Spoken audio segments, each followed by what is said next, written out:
आज के मौसम के अंदर लोग जो है वो अपना पिनियाँ, पंजीरियाँ, देसी घी, मक्खन इनका इस्तेमाल बढ़ा देते हैं सर्दी शुरू होते ही। यखनी और सूप का इस्तेमाल भी शुरू हो जाता है। इसी दौरान में लोग हमारे क्लिनिकल ट्रायल में बेशुमार रिपोर्ट होते हैं इन कंप्लेन के साथ कि सर जी उठते बैठते हुए जोड़ों में आवाज़ें आती हैं। सर्दियों में दर्द क्यों बढ़ जाता है? सर सर्दियों में जोड़ों में और पट्ठों में दर्द बढ़ने की काफ़ी ज़्यादा रीज़न्स हैं। एक तो रीज़न ये है कि पट्ठों की हसासियत बढ़ जाती है, नर्व्स की हसासियत बढ़ जाती है।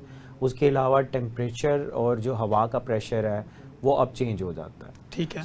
उसके अलावा एक्टिविटी बहुत कम हो जाती है, फिजिकल एक्टिविटी बहुत कम हो जाती है। जो ऑलरेडी कोमॉर्बिड्स हैं पेशेंट में, ऑस्टियोआर्थराइटिस या रूमेटॉइड आर्थराइटिस, अब वो पेशेंट ज़्यादा अपने जोड़ों को मूव नहीं देते। उनके पट्ठों के इर्द गिर्द जो हैं, जोड़ों के इर्द गिर्द जो पट्ठे हैं उनका खिंचाव पैदा हो जाता है, एक्टिविटी उनकी कम हो जाती है।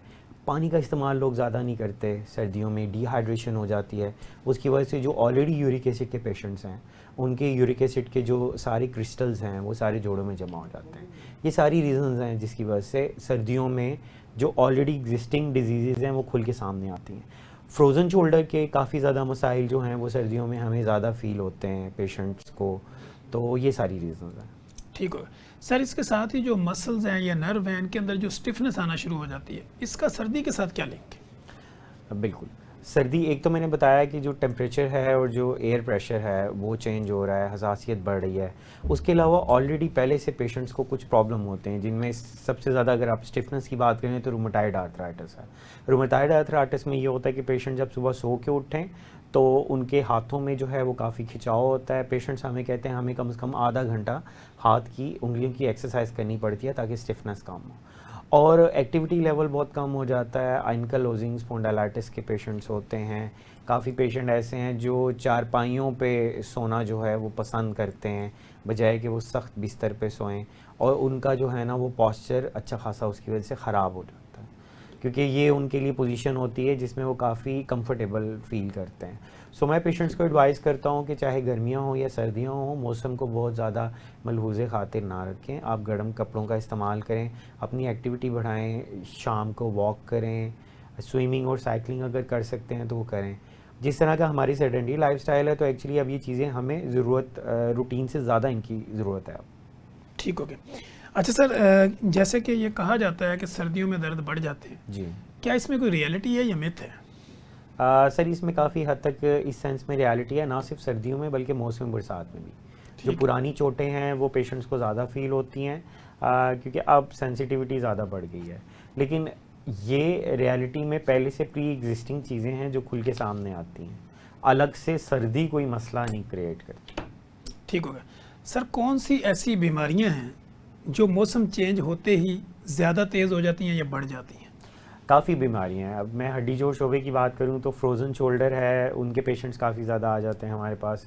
ऐसे पेशेंट जिनमें कमर की दर्द है, उनके इर्द गिर्द जो पैरास्पाइनल मसल्स हैं उनका खिंचाव है, तो वो ज़्यादा जो है हमारे पास पेशेंट्स आना शुरू हो जाते हैं। काफ़ी पेशेंट हैं जिनको पुराने फ्रैक्चर, टूटी हुई हड्डियाँ हैं, अब वो ज़्यादा हसासियत के साथ हमारे पास आ जाते हैं।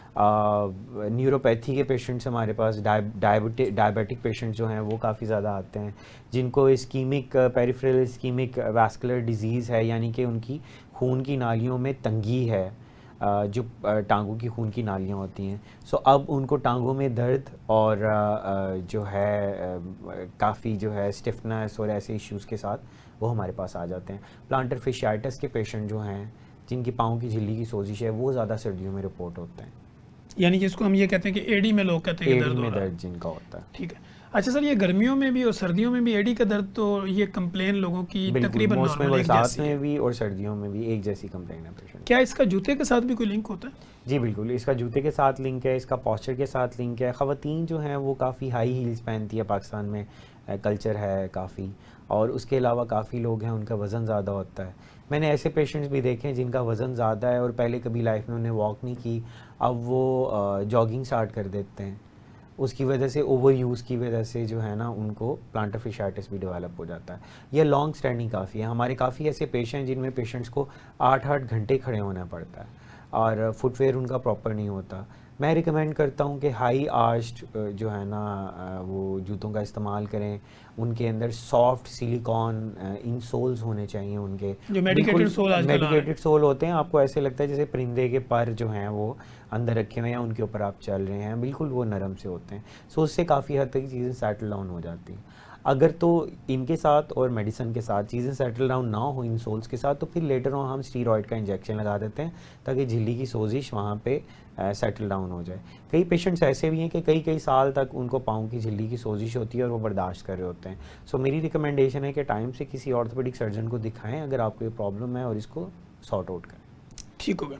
अच्छा सर, ये हम देखते हैं कि सर्दी की वजह से दर्द होता है या कुछ पुरानी ऐसी क्रोनिक डिजीज़ होती हैं जो सर्दियों में आगे ज़्यादा हो जाती हैं? बिल्कुल सर, क्रॉनिक डिजीज़ होती हैं जो सर्दियों में ज़्यादा हो जाती हैं। शुगर और ब्लड प्रेशर के पेशेंट हैं जिनको नर्व्स जो हैं उनका पहले से प्री एग्जिस्टिंग डैमेज चल रहा होता है, या खून की नालियाँ ब्लड वेसल्स का प्री एग्जिस्टिंग डैमेज चल रहा होता है। सो अब वो जो है ना ज़्यादा चीज़ें खुल के सामने आती हैं और वो हमारे पास काफ़ी ज़्यादा रिपोर्ट होते हैं। कई पेशेंट डिप्रेशन के पेशेंट होते हैं जो पट्टों की खिंचाव के साथ हमारे पास रिपोर्ट होते हैं आउटडोर पेशेंट के अंदर, डिपार्टमेंट के अंदर। ठीक हो गया।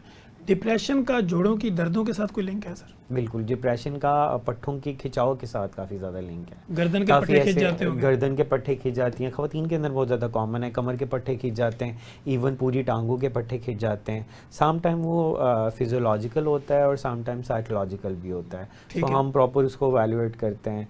कुछ पेशेंट्स के अंदर मल्टीविटामिन की भी काफ़ी ज़्यादा और मैटर मिनरल्स की कमी होती है, और पाकिस्तानी लोगों की डाइट अच्छी नहीं है, लोग मतवाज़न ग़िज़ा नहीं इस्तेमाल करते, लोगों की स्लीप अच्छी नहीं है और लोगों की फ़िज़िकल एक्टिविटी अच्छी नहीं है। तो हम ये सारी चीज़ें रूल आउट करते हैं। इसके अलावा जो घरेलू ख़वातीन हैं उनके साथ सबसे बड़ा प्रॉब्लम ये है कि वो भारी चीज़ें उठा लेती हैं, उससे पहले कोई वार्म अप या स्ट्रेचिंग नहीं करती, तो उनके जो है ना वो जोड़ों में और पट्ठों में काफ़ी ज़्यादा दर्दें और खिंचाव निकल आता है।